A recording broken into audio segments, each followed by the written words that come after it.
ఈ భయం ఉండదు. ఎందుకంటే ఈ పిల్లవాడు ఒకటి కాదు, రెండు కాదు, మూడు కాదు, 500 సంవత్సరాలు మృత్యుతో పోరాడి బయటకు వచ్చాడు. కాబట్టి ఇది చాలా కష్టం కదా. 500 సంవత్సరాలు, అందులో బాలుడు అంటే అపమృత్యు భయము ఉండదు, జల భయము ఉండదు. ఎవరికైనా జలగండం అని ఉంటుంది, కాబట్టి జలగండం కాదు, వాడు సముద్రంలో దూకినా బయటకు వస్తాడు. ఇది అన్నమాట జలగండం ఉన్నది. జలధార రోగములు ఉండవు. జలధార రోగములు అంటే కొంతమంది ఎక్కువ ఏమన్నా నీళ్ళు చల్లటి నీళ్ళు తాగారనుకోండి, బాగా జలుబు చేసేస్తుంది, లేకపోతే ఇంకేదో వచ్చేస్తుంది, అంటే ఆస్మా లాంటివి, ఇలాంటివి జలుబు అలాంటివి రావన్నమాట. అలాగే దాహ భయములు ఉండవు. అంటే మీరు ఎడారిలో వెళ్తున్నప్పటికి కూడా నీళ్లు లేవనేటువంటి, అంటే ఇప్పుడు వంటలు ఉన్నాయనుకోండి, ఒక నెల 2 నెలలు కూడా నీళ్లు లేకుండా వెళ్తూ ఉంటాయి. అలాగే నీటి గంధములు ఉండవు. అనుకోకుండా వచ్చే అపాయములు ఏమన్నా ఉన్నట్లయితే అపాయములు కూడా ఉండవు. ఇలా అనేక వరాలు ఈశ్వరుడు ఆ యొక్క సుశిష్మంతుడికి ఇవ్వడం జరిగింది. అంటే మనం ఇప్పుడు కాశీ ఖండము 12వ అధ్యాయంలో ఈ వర్ణాలోకం గురించి చెప్పుకున్నాం. జై వరుణదేవాయ నమః, జై వరుణదేవాయ నమః. అంటే మీకు ఒక్కసారి మళ్ళీ సూక్ష్మంగా చెప్పుకుందాం. రేపు ఇంకొక అధ్యాయం చెప్పుకుందాము. వాయులోకము రేపు చెప్పుకుందాము. అవును, రేపు అంటే పూజ ఉంది కాబట్టి రేపు లేదు, ఆదివారం 4 గంటలు మనం చెప్పుకుందాం. అయితే మనం ఇప్పుడు ఎన్ని చెప్పుకున్నా ఒక్కసారి అలా అవగాహన విహంగరీక్షణం చేస్తున్నాం. మనకు ఉన్నటువంటి 18 పురాణాలలో ఒక పురాణం స్కంద పురాణం. ఈ స్కంద పురాణంలో మనకున్నటువంటి 13,000 శ్లోకాలని 100 అధ్యాయాలుగా విభజించారు. ఈ 100 అధ్యాయాలలో మనం ఇప్పుడు 12వ అధ్యాయం చెప్పుకున్నాం. అంటే 12 అధ్యాయాలు మనం వరుసగా చెప్పుకుంటూ వచ్చాము. ఇది 2వసారి. అంటే మొదటి అధ్యాయంలో ఏముందంటే సాక్షాత్తు వింధ్యా పర్వతము నారదముని మాటలకు మనస్తాపము చెంది ఆయన పెరగడం మనం చూసాం. ఇది 1వ అధ్యాయం. అంటే దీన్ని మనం చాలా తెలుసుకోవాల్సిన విషయాలు ఉన్నాయి. అంటే ఎవరో ఏదో చెప్పారని మనము అసూయతో మనం అలా పెరగకూడదు. అంటే ఆ అధ్యాయంలో మీకు చెప్పాను, అసూయ ఉండడం వల్ల కలిగే నష్టాలు ఏమిటి, అసూయ మనలో ఉండడం వల్ల మనకు కలిగే నష్టాలు ఏమిటి, అవన్నీ మీకు అక్కడ చెప్పాను. అంటే 2వ అధ్యాయంలో ఎప్పుడైతే ఈ వింధ్యా పర్వతం అలా పైకి పెరిగిందో దేవతలకు కర్మలోపం అంటే ధర్మలోపం వచ్చేసింది. ఈ దేవతలందరికీ ధర్మలోపం రావడం వల్ల దేవతలందరూ బ్రహ్మదేవుడి దగ్గరికి వెళ్ళారు. ఈ బ్రహ్మదేవుడి దగ్గరికి వెళ్ళిన దేవతలందరూ బ్రహ్మదేవుడు కదా స్తుతించారు బ్రహ్మదేవుడిని. మనకు ఒక మంచి స్తోత్రము దొరికింది అక్కడ. అంటే దేవతాకృత బ్రహ్మ స్తోత్రం మనకి దొరికింది. ఆ తర్వాత బ్రహ్మదేవుడు దేవతలను ఊరటించాడు, మీరు బ్రహ్మలోకానికి వచ్చారు, మీ యొక్క ధర్మలోపానికి ఎటువంటి ఇది లేదు, ధర్మలోపం తప్పకుండా తీరిపోతుంది మీకు అని ఆ యొక్క బ్రహ్మలోక వివరణ చెప్పాడు. అలాగే గో మహత్య కూడా చెప్పాడు. అయితే ఆయన చివరిగా మీరు కాశీ వెళ్ళండి, కాశీలో అగస్త్యముని ఉన్నాడు, ఈ అగస్త్యముని మీ ధర్మలోపాన్ని తీరుస్తాడని చెప్పాడు. ఇది 2వ అధ్యాయం. 3వ అధ్యాయంలో ఈ యొక్క దేవతలందరూ కాశీ వచ్చారు. కాశీ వచ్చిన ఈ దేవతలందరూ అగస్త్యముని ఆశ్రమాన్ని వర్ణన చేశారు, కాశీని వర్ణన చేశారు.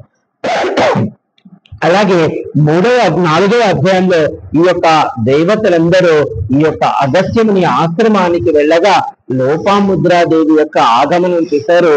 దేవతలకి గురువైనటువంటి బృహస్పతి ఈ యొక్క లోపాముద్రాదేవి యొక్క పాతివ్రత్యము, అలాగే స్త్రీ లక్షణాలు, పాతివ్రత్య మహిమ, పాతివ్రత్య ధర్మాలు ఏమిటో చెప్పడం మనం 4వ అధ్యాయంలో చూసుకున్నాం. అలాగే 5వ అధ్యాయంలో అంటే సాక్షాత్తు ఈ యొక్క అగస్త్యముని కాశీని వదిలిపెట్టి, మీకు చెప్పాను కాశీని వదిలిపెట్టి పోతున్నప్పుడు ఈ అగస్త్యముని ఎంత బాధపడ్డాడో మీకు వివరణ చేశాను. అలా కాశీని వదిలిపెట్టాడు, లోక కళ్యాణార్థం వింధ్యా పర్వతం దగ్గరికి వెళ్ళాడు. వింధ్యా పర్వతం తన ఎత్తును తగ్గించుకొని మా గురువు గారు కోటి సూర్యకాంతి ప్రభలతో వచ్చారని సాష్టాంగ నమస్కారం చేశాడు. ఇలాగే ఉంది, నాకు కొంత పని ఉంది, దక్షిణ దిక్కుగా వెళ్ళి వస్తానని చెప్పి ఈ యొక్క అగస్త్యముని వెళ్ళిపోవడం జరిగింది. అలా వెళ్ళినటువంటి అగస్త్యముని అక్కడికి కొల్హాపూర్ వెళ్ళడం, లక్ష్మీదేవి దర్శనం చేసుకోవడం, లక్ష్మీదేవి దగ్గర కొంత ఊరట పొందడం, లక్ష్మీదేవికి ఒక స్తోత్రం చేయడం, అది కూడా మనకు ఒక మంచి స్తోత్రము అగస్త్యకృత లక్ష్మీ స్తోత్రం దొరికింది మనకు అక్కడ. ఆ స్తోత్రంతో మళ్ళా అమ్మవారి నిజస్వరూపం చూపించి, లేదు ఓ అగస్త్యుని, తప్పక నువ్వు కాశీ వెళతావు, నువ్వు కాశీ దాని గురించి బెంగపడవద్దు అని చెప్పినప్పుడు ఈయన మళ్ళా దక్షిణ దిక్కుగా వెళుతున్నప్పుడు అక్కడ శ్రీశైల శిఖర దర్శనం అవుతుంది.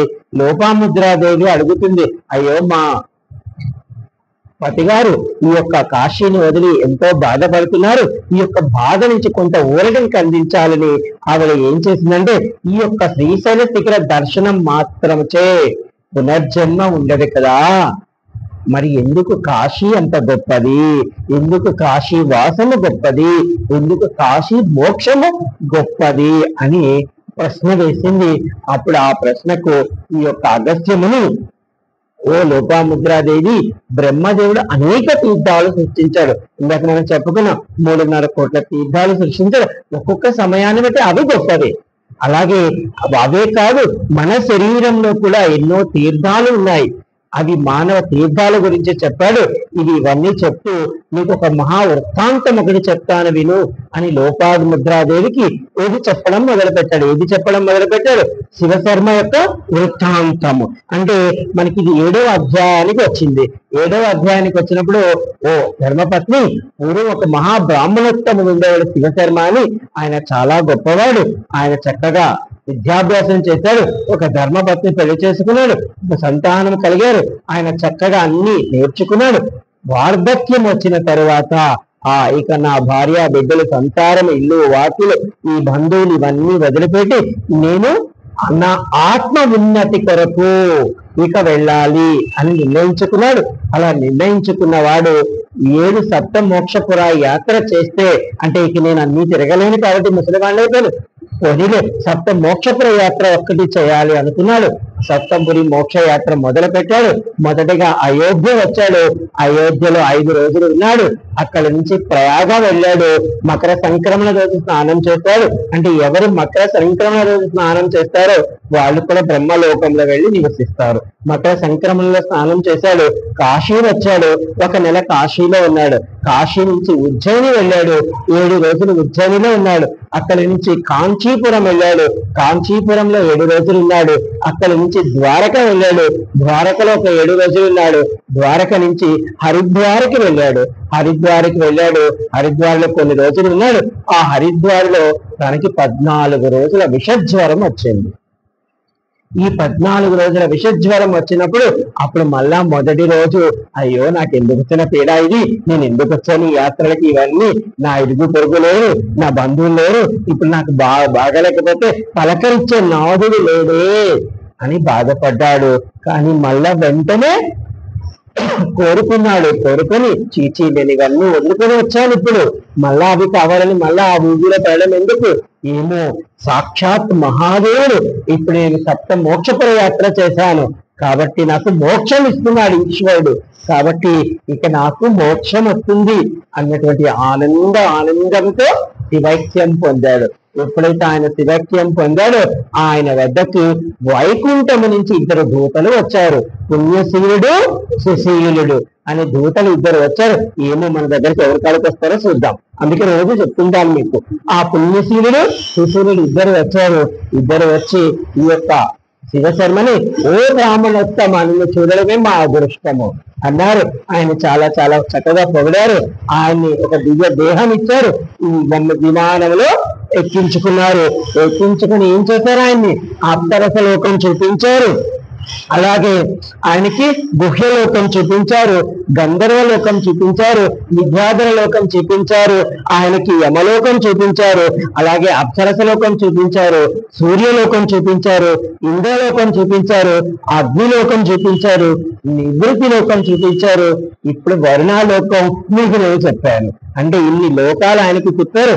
ఇంకా మొత్తం ఆయన యొక్క దివ్య దేహాన్ని 72 లోకాలకు తీసుకువెళ్తారు. అంటే చూడండి, ఆయన బ్రహ్మలోకానికి వెళ్ళినప్పుడు బ్రహ్మదేవుడు ఆయనకి ఆదిత్యం ఇచ్చి రోన్చేపు మాత్రమే ఉంచుకుంటాడు. ఆయన్ని అంటే ఆయన ప్రయోగాలు స్నానం చేసేసారు కాబట్టి బ్రహ్మలోకము పైన ఉన్న వైకుంఠానికి వెళ్ళి వైకుంఠంలో ఉండాల్సిన పరిస్థితి ఆయనకి ఏర్పడింది. ఇది అంత స్థాయిని పొందాలంటే బ్రహ్మలోకం కంటే కూడా పైకి వెళ్ళిపోయాడు. సో మనం ఈ విధంగా ఇప్పుడు వాయులోకం వర్ణాలోకం చెప్పుకున్నాం, రేపు వాయులోకం చెప్పుకుంటాం. అంటే ఏమిటంటే మన అష్టదిక్పాలకుల లోకాలకి వెళ్తున్నాడు, ఆ తర్వాత నవగ్రహ దేవతల లోకాలకి వెళ్తాడు, ఆ తర్వాత ఇంకా కొన్ని లోకాలు ఋషులు యక్షులు గంధర్వులు ఉండగా ఆ లోకాలకి వెళ్తాడు. ఇవన్నీ లోకాలకు వెళ్ళి చివరిగా అంటే ఏ లోకానికి వెళ్ళినప్పటికీ ఆయన మళ్ళీ కాశీ మహిమ చెప్తూ ఉంటారు. అప్పుడు ఆయన అనుకుంటాడు, అయ్యో నేను కాశీలో చనిపోలేదే, నేను హరిద్వార్లో చనిపోయానే, నాకు మోక్షం ఉందా లేదా అనుకున్నా. అంటే చూడండి, చనిపోయినటువంటి ఆ ఆత్మ ఎంత జరుగుతుందో. అంటే మనం చెప్పుకున్నాం ఇంతకుముందు ఎన్ని లోకాలు తిరుగుతాడు, ఎంత దూరం తిరుగుతాడో కూడా చెప్పుకున్నాం. మా వాణియం ఉంటే చెప్పేది అంటే 50 లక్షల యోజనాలు పైన తిరుగుతాడు ఆయన పైన. అదే అంటే అన్ని లోకాలు అంటే చూడండి, మనం ఇక్కడ తిరుగుతున్నది ఇహ పరలోకాలు, 2 లోకాలు ఉంటాయి. మనం ఇహంలో ఉన్నాం ఇప్పుడంతా. పరలోకం అంటే మనం చనిపోయిన తర్వాత మనం పుణ్యం చేసుకుని ఉంటే విష్ణు దూతలు వస్తారు. ఒకవేళ మనం పుణ్యం కాక ఇంకో రోజు చేసుకున్నాం అనుకోండి, ఇంకా వేరే దూతలు వస్తారు. జై కాశీ విశ్వనాథ్.